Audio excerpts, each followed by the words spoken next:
Hey, this is Lorena, and I wanted to do a catch-up video today with you. I just wanted to share some of the things that have been going on these last couple weeks. These last 2 weeks, I have had a major flu. I have been extremely sick lately, and so some of my videos, it looks like I'm dragging through them because I was dragging through them, trying to get them done. I also had a family member who ended up in the hospital just recently, so I was there trying to kind of been concerned with him. And I also had something else come up in my family that I have has taken priority. I am doing neckerchiefs. It's one of these. You roll it. A client asked me if I could make some of these for the Boy Scouts here in shirts. You put it around your neck like this, and you tie a tie on it. You know, my concern is not that I don't know how to do the embroidery, which I could do the embroidery. My concern was this binding. I wanted to see if I could do the binding part of this project. And let me just share what my fails and successes are. So I went to the store and I bought this tool, and it's a low shank bias binding tool. I wanted to see if I could easily add the binding to this neckerchief that I'm going to start making. And let me just say this, it is hard. Oof, it was hard. I had more problems with the tool than I did if I tried to do it manually. Honestly, I could not get the tool to work. So maybe I may need to research on YouTube a little bit more. It's not as simple as I thought it would be.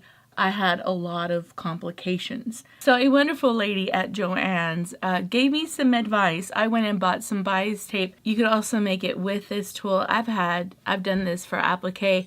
The thing is this one's a bigger one, so it makes 1/2 inch binding.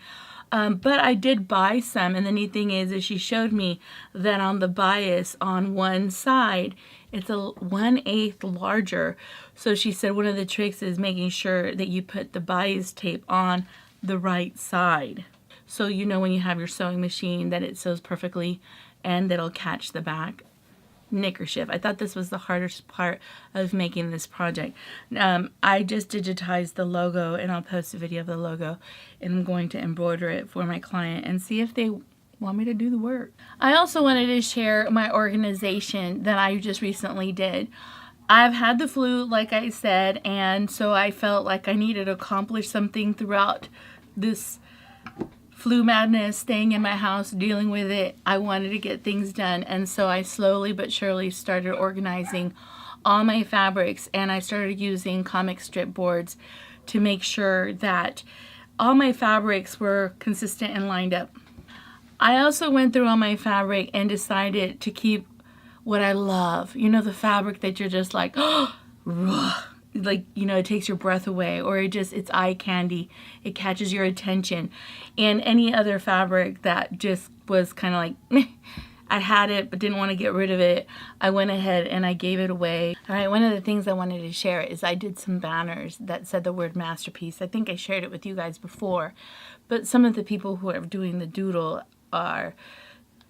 it's just so beautiful. Some of the quilting that they've been doing, even though my quilting on my sewing machine, which I'll post up here somewhere, it looks horrible, but I went ahead and I made a couple of these. So I'm going to contact a couple of people and send them a banner sometime this week. My hope is that I'll be able to get onto the long arm and do some beautiful quilting on this banner. I also think I wanted to use a couple of templates on it to see how it would come out. And then I have a plan for this banner. I wanted to see if I could frame them and make them into a wall hanging. Not like a quilt wall hanging, but like a canvas type of wall hanging. So that's going to be a project that I'm going to do soon. I'm still working on this quilt. I've appliqued a lot of the butterflies on the bottom, and they are coming out really beautiful.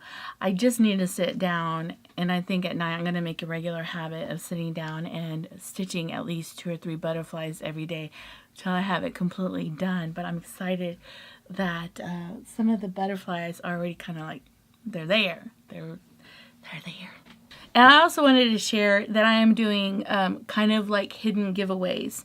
I have some wonderful subscribers and some wonderful women who are on my Facebook group that comment, share their quilts. They also watch through the end of my videos, and they're just some wonderful women who've just been there for me from the very beginning. And I'm going to randomly just start selecting those people who have really supported my channel and do kind of random giveaways. I wanted to just share that I appreciate everybody who's been watching my channel and supporting me, and that it's not being unnoticed, and that I appreciate it. So some of you may get messages from me randomly of your address, so don't get weirded out, okay?